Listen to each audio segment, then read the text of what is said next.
para Jabiana dia 16, nós está abrir a porta de Klooster Imeldenhof, onde nós está oferecendo concerto com a de direção de Tika Hill, conhecido soprano de Aruba, que vai ter diferentes cornas de norte, que vai estar cantando diferentes canticas de Páscoa, de ambiente de Páscoa.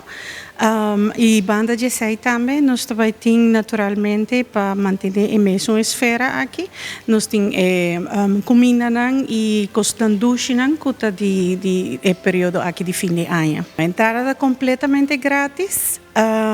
Lo que começa foi de 6 horas, de 10 horas, o concerto começa às 7 horas. Das 7 horas da noite, é onde que corna também começa a perform aqui na. Nós também fazemos eigenlijk Klooster Imeldenhof, de Corelle, de full, de esfera de Páscoa.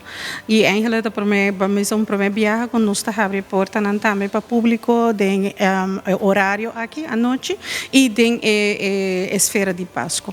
A Fundação Award lança principalmente para proteger a capela aqui, capela de Betânia, maneira que o Popoac é o único capela de sua originalidade aqui na Aruba, que nós temos ele mais especial mesmo, e também é para nós seguir a comunidade over a história de Suriname que abiba aqui na, onde que nós fazemos hobby para Aruba, dus nós estamos eigenlijk kinderhuis in Imeldenhof, nós estamos na docente na escola, nós estamos hobby trabalhando den e barrio também de norte, dus nós quer purba na mostrar e pueblo de Aruba que importância isso na toda tem para nós aqui na Aruba.